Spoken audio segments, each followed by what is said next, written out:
Hello everyone and welcome back to TowerGate. It is TowerGate day number 363, Wednesday, March the 7th, 2018. Thank you so much for tuning in. Well, on Wednesday, you know what happens. On Wednesday, I take out the trash and I eat chicken. Every Wednesday, I take out the trash and I eat chicken. A different chicken dish every Wednesday, of course. I don't eat the same thing every Wednesday for chicken. Last week it was the chicken pot pie. 4 chicken pot pies onto a big plate piled this high. Tonight I just had basic breaded chicken stuffed with broccoli and cheese, salad, sweet glazed carrots, and a little applesauce. Thank you so much for caring. Jim Jordan says he believes that Alexander Downer arranged the meeting with Papadopoulos, that it was no coincidence. Now there's a thought. Now we talked a lot about Alexander Downer and George Papadopoulos, and it's one of the questions that I ask, that we're having this conversation. And I had many people in the comments section. We're all trying to figure out where Papadopoulos comes from. Did he come from within the Clinton campaign? Did he come from Fusion GPS? Did he come from the FBI? Where did he come from? And how is it that he just walks into a bar in London and all of a sudden there happens to be Mr. Downer? Just happens to be there. And then they just happen to get into a conversation where they just happen to start to discuss things that will be a very high level national security. Papadopoulos is perfectly happy to share this information with Mr. Downer, but he never shares it with the Trump campaign.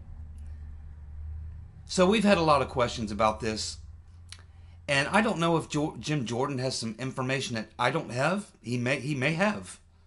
But why would he say something like that? Well, maybe just because he went through the same process we all went through when we were trying to figure it out. And as far as who arranged the meeting, it's very likely when we think about this. Because, as we know, Alexander Downer also worked for a private intelligence firm in London, which was known for some really cloak and dagger type stuff. Now, we can assume that Mr. Downer has to know Christopher Steele. He certainly has to be very connected with British intelligence.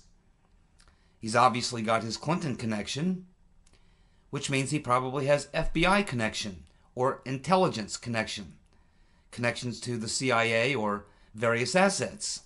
So the issue is not, can we find anyone who Mr. Downer might have been connected to? The problem is he's connected to so many people, it's a coin toss as to which one may have been responsible for this. But I think it's just as likely that if we take Jim Jordan's point, which is that he believes that the meeting may have been arranged by Downer himself. That Downer somehow contacted Papadopoulos and said, hey, why don't you meet me in this bar and we'll have a few drinks and talk. Now we know that Papadopoulos is a proven liar. He tells a lot of lies, flat out true lies. He tells a lot of white lies where he stretches the truth. We know he lied or stretched the truth or embellished many things on his resume. He embellished many of the things he said in his conversations. And let's keep in mind, he and Mr. Downer were allegedly excessively drunk. They were quite drunk during this conversation. So, if Downer is the guy who arranged this meeting with Papadopoulos, how would Downer know to contact Papadopoulos? How would he know Papadopoulos? Papadopoulos is a 28-year-old campaign volunteer. How would he cross paths or somehow find himself in Alexander Downer's Rolodex? Who would give Mr. Downer Papadopoulos' number or suggest that he call him? Where did their paths meet? Who put them together? Did someone suggest that Downer call Papadopoulos? Did someone call Downer and say, hey, there's this guy you need to talk to? Did Papadopoulos contact Mr. Downer first and say, hey, we should meet? Was it someone else? Was it maybe Mr. Weiner working on behalf of the Clintons who contacted Mr. Downer and said, hey, there's this guy that you really should talk to? And why hasn't Papadopoulos ever been, why has he never been sentenced? It's been, what, 4 months now since he was officially charged? He pled guilty a long time ago. We were told he was wearing a wire, agreed to work with the FBI, but they still have a sentencing hearing. And at that hearing, they can say, okay, the target has cooperated, and we've reached an agreement that we are not going to ask for him to serve any time because he helped us out. So we're just asking today that there not be that the charges be dropped, or that there be no further penalties levied against Mr. Papadopoulos. Something happens, but it happens in a hearing. There has been no hearing. Apparently, there's no hearing scheduled. No one wants to talk about Papadopoulos anymore. Where is he? I mean, he's a key figure in this story. He had conversations or communications with 4 of the alleged sources of the dossier. He also had this conversation, this drunken conversation, with Mr. Downer.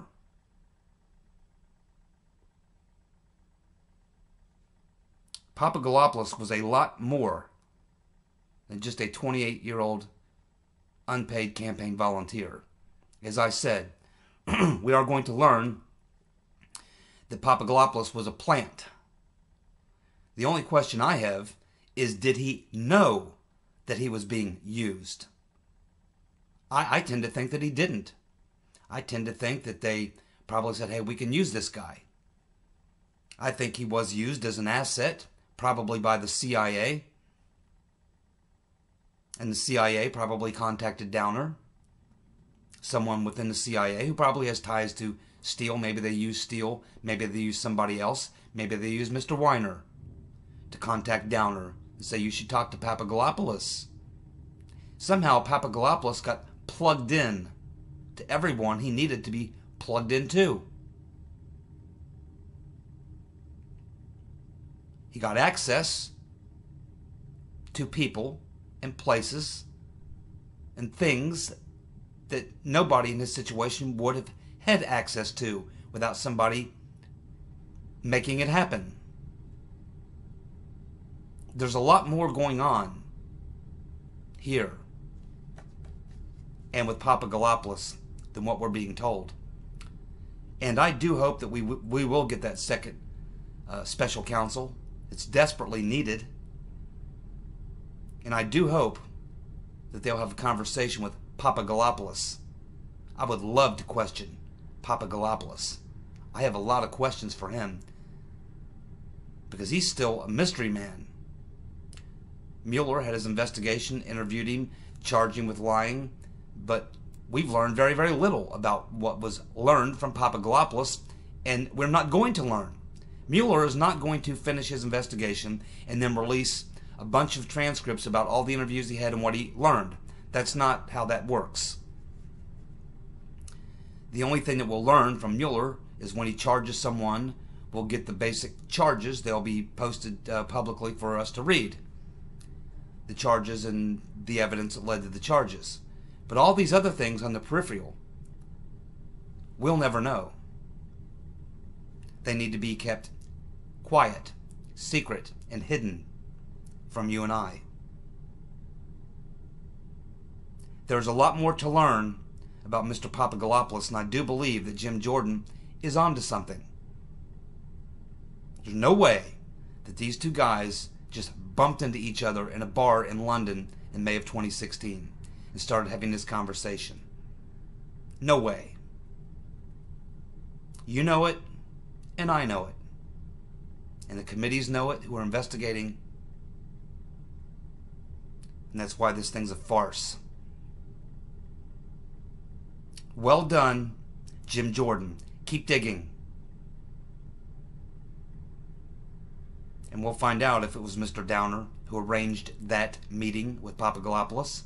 And if he did, how did he ever even learn or hear about or know or come to know Papadopoulos?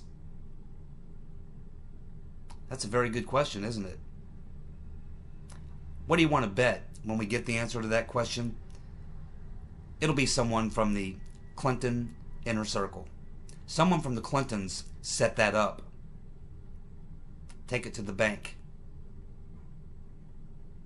Jim Jordan also said when they talk to Sessions and they go into his office and talk to him about wanting to get a special prosecutor and how frustrated they are with everything that's going on with Mueller and Rosenstein and the whole 9 yards, you know what Jim Jordan said? He said that whenever they go to talk to Sessions, that Rosenstein's team, his team, is always there.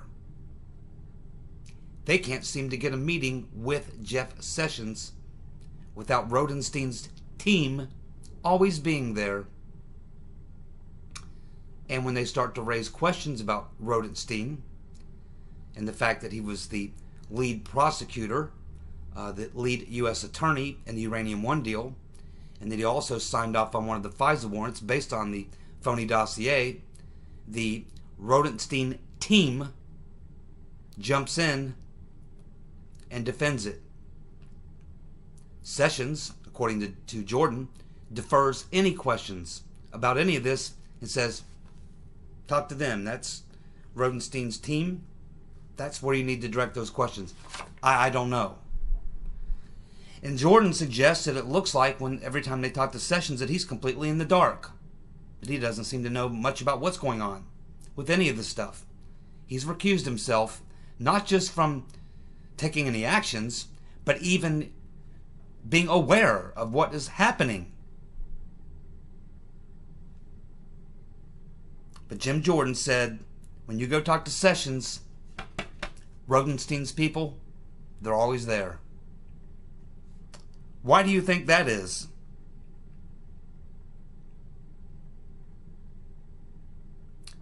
Devin Nunes has said last week they sent out those 12 letters asking very specific questions about the dossier.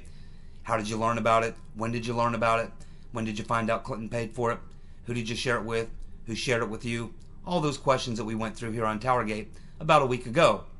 It appears now that after a week, most of the people of the 12 that he sent the letters to have responded. I guess they didn't want to appear in those public hearings, did they? But he said there's a couple people that asked for more time, another week, and they granted that. But he said there's 2 or 3 that simply have not responded, and he's preparing subpoenas for them. He also said that by the end of this week, they're going to send out that letter to 12 more people from the former Obama administration. I wonder what they're learning from the answers to that. Because I know he said that Brennan was one of the people, and Clapper both did respond to his questions in that letter. I would love to see their responses. And I'm sure we will. You know, I like Chuck Ross. He's a very good reporter. He's solid. Does a good job. He's probably initially followed the dossier and the Christopher Steele and all this stuff better than anybody at the outset, even when other people were not really paying much attention to it or laughing it off. Chuck Ross was digging into it back then, back at the time that I was digging into it. He's also followed the civil cases against Christopher Steele and BuzzFeed, as I have. The PDFs are there for us all to read, and he reads them, and so do I. And we've learned a lot. So I find myself largely in agreement with Chuck Ross almost all the time on these things. Now, he wrote a fairly short article. It wasn't a long article, but he did write an article which I believe appeared on Tuesday at the Gateway Pundit. And he wrote an article pointing out the 6 things that we learned from that New Yorker article that I commented on the other day. Now, I'll tell you what the 6 things are that Chuck Ross said we learned. He said, number 1, we learned that Steele likely knew who funded the dossier. I assumed that. He said that we learned that Steele used dozens of paid confidential collectors. We, of course, knew that. Well, we knew about the intermediaries. Whether or not people were paid was up in the air. But I think most people were about 99% sure they were paid. He said that we learned from that New Yorker magazine article that it's possible that Christopher Steele worked for Oleg Deripaska, who's the oligarch who's connected to the Kremlin. And yes, that's not been proven, but that's what Grassley is following up on right now. That's why he sent out his own letter to some people to try to find out what the relationship was between Mr. Deripaska and Christopher Steele, and what type of client relationship that they may have had between the two. Number 4, he said that we learned that the salacious claims in the dossier were based on second-hand information. Well, we've known that for a very, very long time. We know from the very first deposition hearings in the case in the UK, Christopher Steele said, and it's almost a quote now because I've read it so many times, right from the PDF from the court brief, Steele said that he never ever met with the Russians' sources personally, that he relied on intermediaries, and that he never verified what they told him. That's a fact.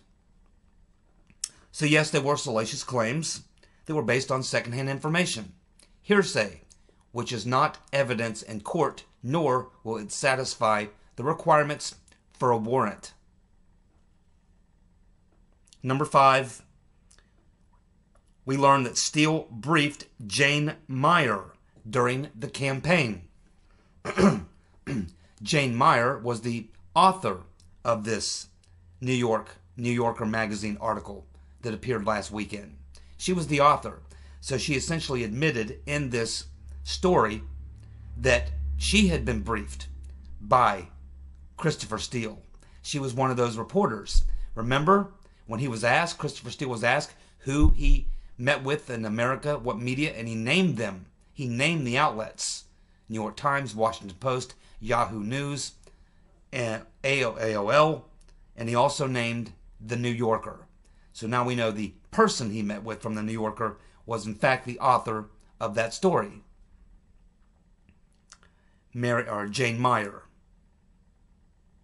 Number 6, we learned that McCain's associate, David Kramer, wanted to use the dossier to force Trump to resign.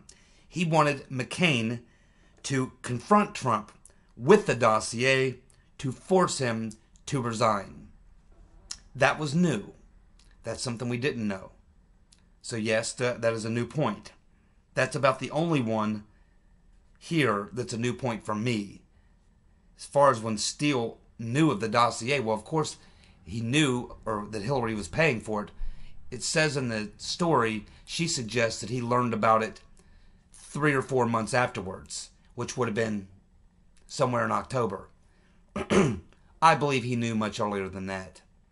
I find it very difficult to believe that with his relationship between Fusion GPS and Christopher Steele and the other intermediaries, Jonathan Weiner, where did he think Jonathan Weiner came from? His primary intermediary. Where do you think Mr. Weiner came from? Christopher Steele's not that stupid. So, well done, Chuck, but I have to not disagree with you, but I would have to question whether or not these are the 6 things I would focus on, because I've already done my video on it, and I told you what the two things were that we should really focus on. The main one being that in the article, it suggests that Christopher Steele says that he was told that there were Russian agents operating within the Democratic National Committee. Now, I did the two videos on Seth Rich Part 1 and Part 2, when I went back and laid out the entire history of Mr. Rich, from high school all the way to the day of his death, and how he exactly worked himself into that job at the DNC. This is the headquarters of the DNC, where Debbie Blabbermouth Wasserman Schultz was running the show, Donna Brazil, the number 2, and all these other people. You do not get a job at the Democratic National Committee unless you have been involved in Democratic politics for quite some time and are connected to a lot of powerful Democrats and powerful people. The idea that a Russian agent could just apply for a job at the DNC and walk in there and perform clandestine activities is stupid. To get a job at the DNC, you have to have paid your dues, campaigned for people, raised money for people, or had some special skill. Seth Rich had been working in Democratic politics since he was in high school. He had worked on 2 different Senate campaigns. He had worked for some other Democrats, and he had been connected to, in fact, he was working on running 2 programs that were created by confidants of the Clintons. They were essentially Clinton's programs that she paid someone to put together, and he was the one who was managing those programs that dealt with identifying voters, identifying issues that people were having with voting, and things and such. Those are the things that Seth Rich was doing. Seth Rich was a connected young Democrat. That's how he got the job. Everyone that worked at the DNC is someone who's devoted their life to Democratic Party politics or has been involved in fundraising or something. The idea that some Soviet agent could walk into the DNC and get a job is just, as I said, stupid. So, as I said, we can't be talking about some Russian or some Democrat who got turned by some Russians. What did they get out of it? Trump? No, it was someone inside the DNC who was a disgruntled employee. And the person who meets that description would be Seth Rich. And I doubt, seriously, if he was a Russian agent. That's the most important thing, Chuck. But I still think you do a good job. Joe Biden says that some Democrats don't understand the working class anymore.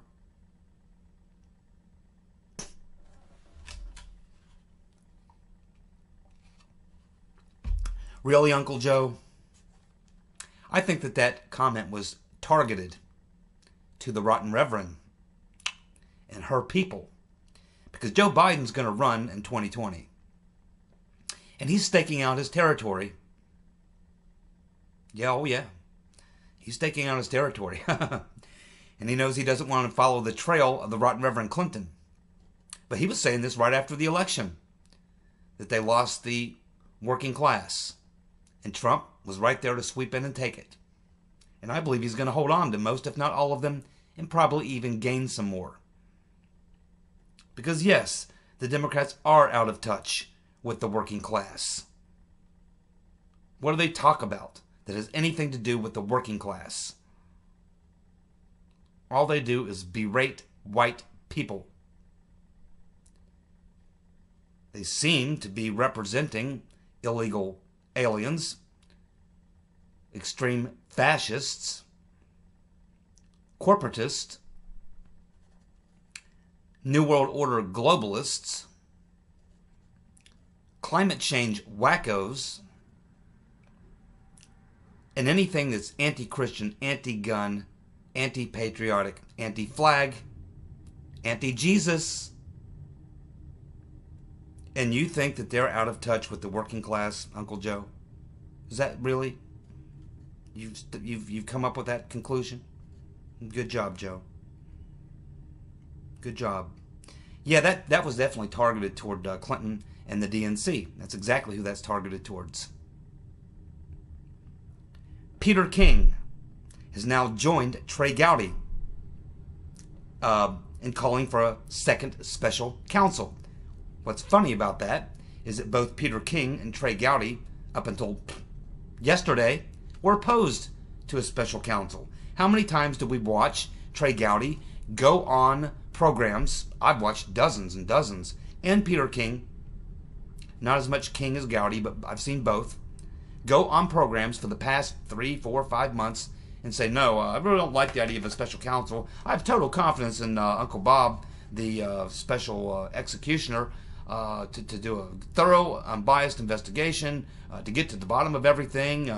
Yeah, and the second counsel, we don't really need that. I think the lawyers at the DOJ are perfectly capable of investigating themselves. They're good folks.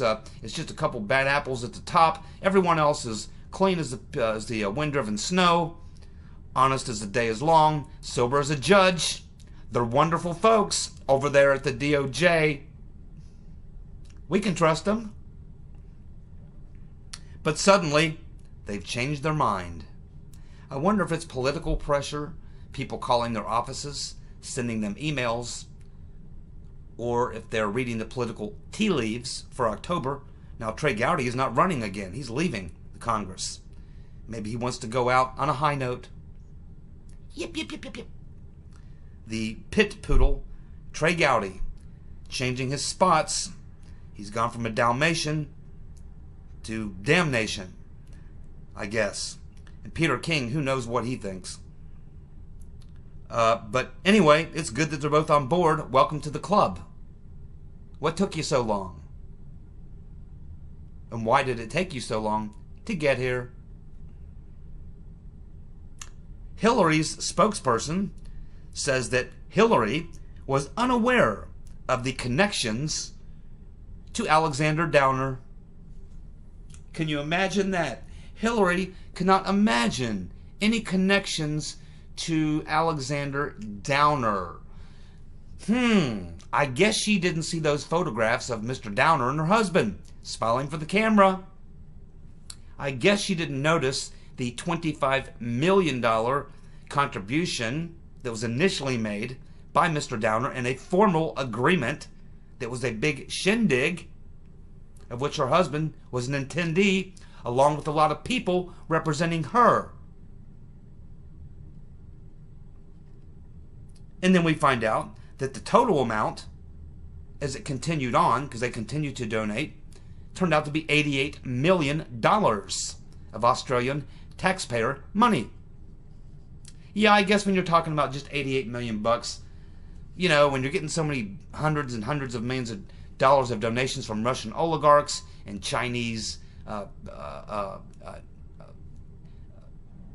technology people who want to steal our technology, and Russians who want to steal our technology, when you're getting so many donations from all these people, yeah, I guess you could overlook the 88 mil.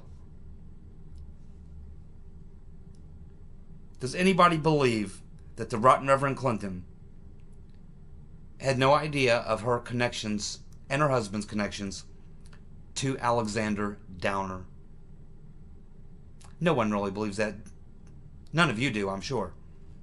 I'm pretty sure that the arrangement for that little drinking session in that London bar in May of 2016 was set up by Bill Clinton or Hillary, Bill and Hillary both, probably with Podesta. And that Mr. Weiner probably is the one who contacted Mr. Downer and said, hey, you need to talk to Pops. Papagalopoulos. He's the man with the good news. Mr. Downer does a lot of cloak and dagger private intelligence work.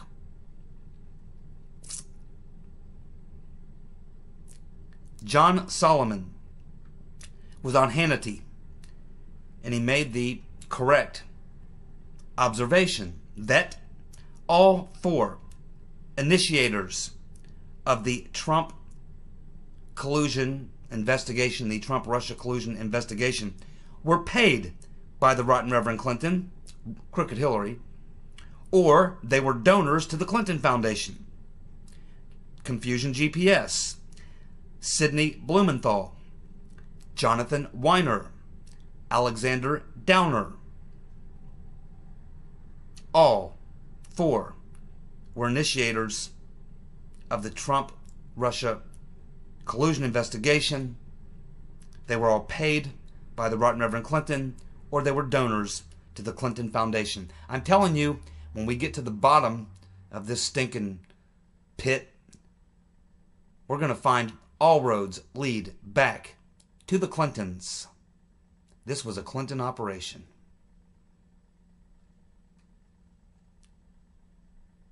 And they managed to enlist Obama. They sure did. And he took care of business.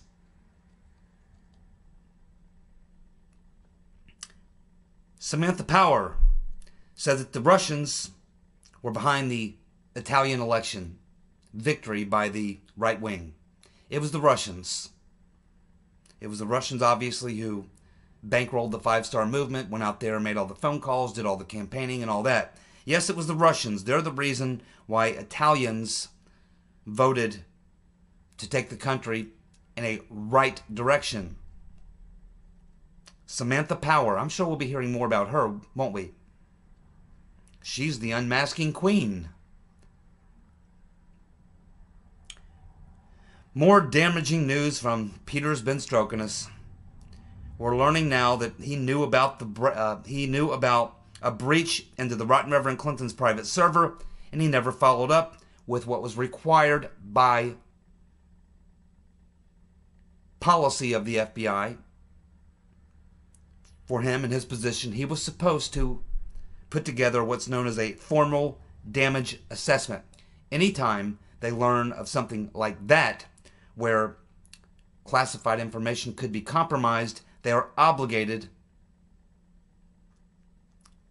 to file or fill out a report known as a formal damage assessment. But they didn't do it. He blew it off. Charles Grassley wants to know why. Kim Jong-un has agreed to denuclearize. He's agreed to denuclearization talks with the U.S. Sure he has. Just like his daddy did for 30 years. And his daddy before him for 30 years. Don't fall for it. It's bullshit. This is what they do. They've been doing it and doing it year after year after year, president after president after president. It's exactly the game they play. Rope-a-dope. It's been working for them for 70 years. Why wouldn't they do it? Maybe they want to test Trump and see if he's as stupid as Clinton and Bush and Obama and Bush. The North Koreans will act like they're backing down, act like, okay, we're going to capitulate. Then they sit down and they're all nicey, and they say, yeah, we'll do this. We agree to do this. Yes, this and this. But we need a little help. We're kind of struggling. We could use some oil. We could use some gas. We could use some wheat, some rice, some grain. We could use a couple skids of $1 million bills like you did for Iran. That would be nice. We could use that. Maybe some gold coin. We could use some things. And we'll be more than happy to go ahead and cut this deal with you. We'll give up our nuclear aspirations. We're going to be good folks. We're gonna get along with everybody. It's all going to be groovy. Groovy, groovy, groovy. Don't buy it. They're bullshitting you. They're bullshitting you. Come up with a weapon that will make their weapon obsolete. That's the solution to your problem. Liberals are miserable. All liberals are very, very miserable. Watch them. Aren't you glad you aren't a liberal? None of us are miserable. Because we're not liberals. Something about being a liberal makes you miserable. So I've been thinking about this a lot. And as I often do, I like to pose a question on my videos because I love reading the comments because I learn so much. Because I have so many smart people on my YouTube channel. Many of them smarter than me. That's why I read their comments. So I'm asking all of you in my comment section if you would please tell me, Can anyone tell me just one good thing about a liberal? One good quality about a liberal?